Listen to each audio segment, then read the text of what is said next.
Fuck Shad Khan. Duval told me die. Duval. Well, guys, we all knew that no one really knew what to expect with going into free agency this year with the Jaguars. New head coach, new GM. Not too many pieces left. I mean, Andre Cisco went to the Jets. What you call it? Luke Farrell got a pretty big contract from the 49ers. I wasn't expecting that. And then, I already covered the Christian Kirk getting released, and every other cut in free agency release we made, like, I really didn't hate other than Evan Ingram. Like, I think they should have found a way to keep him around, even though clearly the emphasis of James Gladstone's offense is that, you need to be able to block, and that's clearly what's going on here. But, I wish we would have found a way to make it work with Ingram. But you know what? It is what it is. We're moving forward, and I trust the vision. And we kind of got an answer of what they were going to do. It honestly reminds me a little bit of Dave Caldwell's first year as a GM, unfortunately, but actually not near as bad. So we started out with getting Jordan Lewis, the nickel cornerback from the Cowboys. Fair deal for him, just $10 million a year. But we all thought that we were going to go get an outside guy like DJ Reed, Carlton Davis. But apparently the plan is to kick Jarian Jones outside, which hopefully he does well there, and keep Jordan Lewis on the inside. So hopefully if that works out, then that's going to be a really good thing, and like we definitely save some money, because after you saw the DJ Reed and Carlton Davis contracts, like holy shit. So hopefully that works out, and we signed two basically no-name tight ends, Chris Munt and Hunter Long from the Vikings and Rams, respectively. They're both basically blocking guys. I have heard of Hunter Long before. Hopefully, maybe there's something there. But judging by those signings, the fact that Farrell's gone, the fact that Ingram's gone, it looks like, and, two very low contract signings, it looks like those guys are just basically there to block. I think Hunter Long can catch a little bit, so we'll see. But I think the plan really now is to move forward with Doctor Strange as the TE1, and they definitely should. I mean, the guy was a second-round pick. If you look at his numbers, they're not bad. I thought he played well when Evan Ingram was absent. So I think, especially a second-round pick, he's got 2 years left on his contract. You need to see what you have in him. So I am completely fine with if that's looking like the plan. So, like, if I don't know if we bring another guy in through the draft or not. Probably will at some point, but giving the reins to Doctor Strange, I think, is a very good thing. So go with that. And then we signed. This was probably these were the only two signings I didn't like. First of all, Whit Mullins from the Vikings, which I don't know if that's really much of an upgraded backup quarterback from Mac Jones. I guess we'll see, but our new offensive coordinator, he came from Minnesota, so the guy at least knows what kind of system him and Liam Cohen are going to be running. So I guess in that perspective it helps. Just pray to God Trevor Lawrence can stay healthy this year, because I really don't want to see this dude play. So yeah. But it was the same thing with Mac Jones, whatever, it's a backup quarterback. This one, however, I really don't know about just because it's Eric Murray, the former safety from the Houston Texans.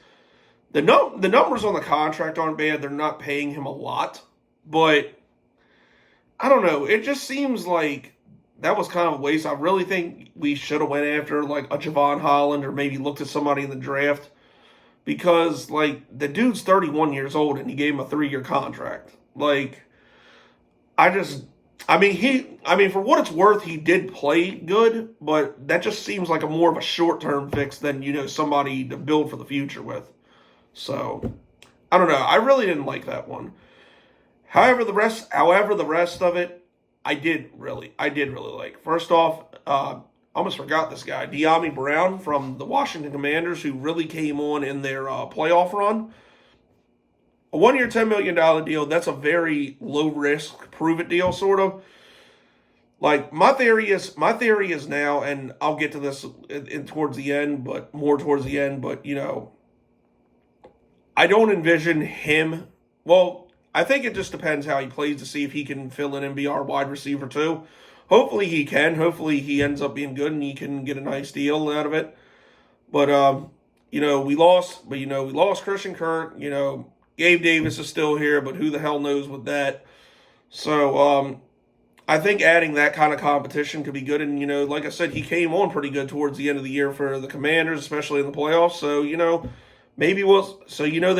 this might be a sneaky good signing, and maybe can be a decent number 2 to Brian Thomas, because it's looking like definitely the plan now is to have Parker Washington in the slot, as they should. I think Parker Washington's earned an opportunity for that, to be the guy in the slot. So, we'll see how that one works. But now we get to the really good stuff. The one thing that I think James Gladstone did very well was go heavy on offensive line.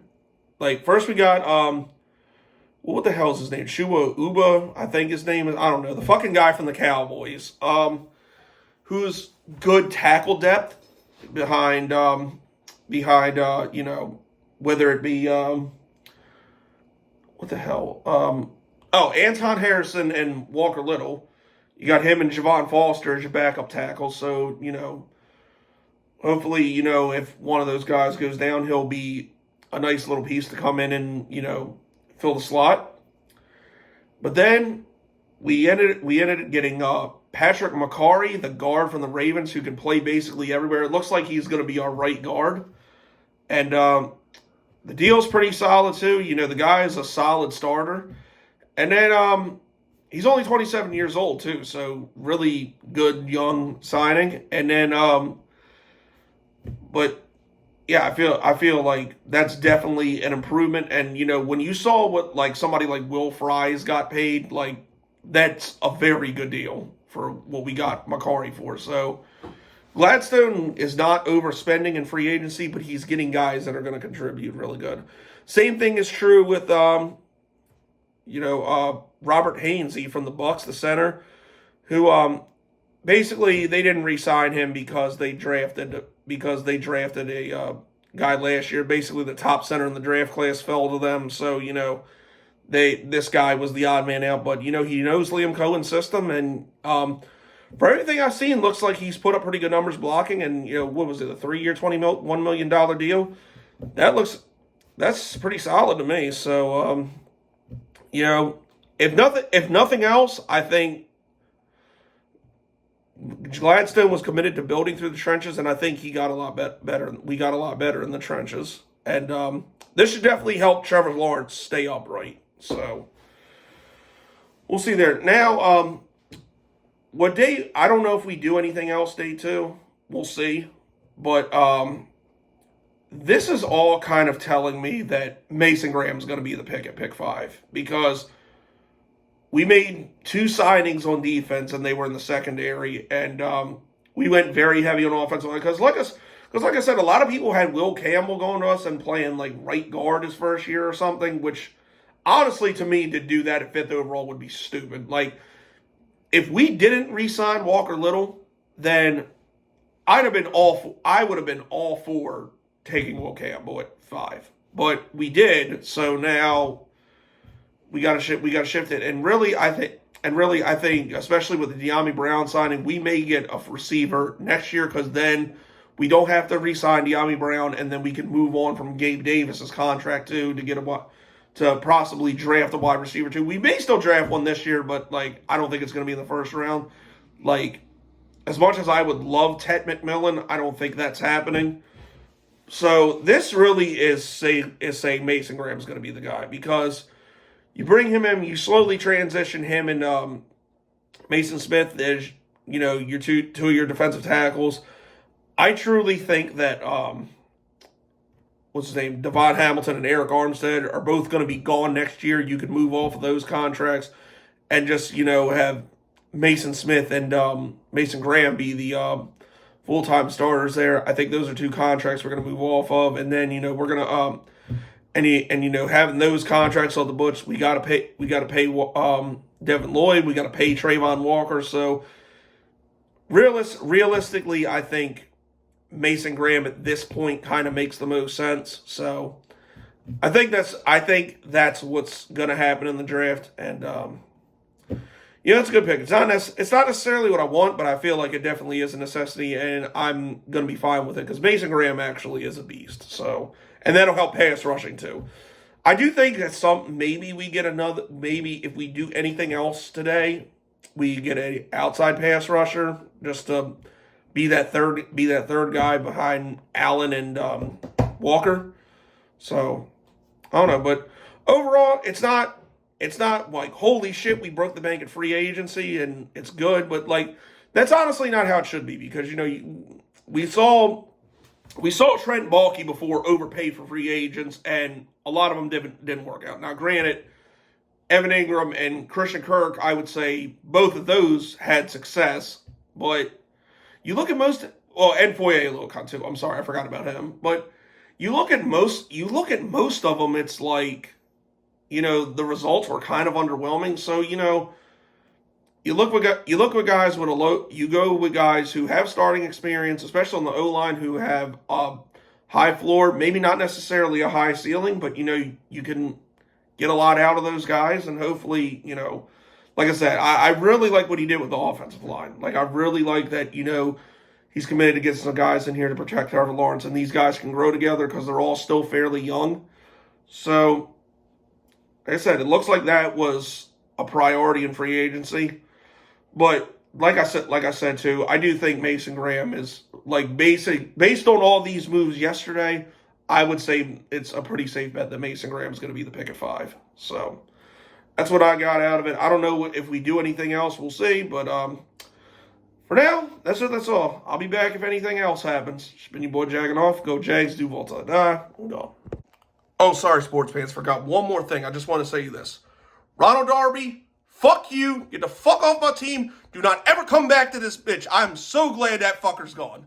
All right, that's it. I'm gone.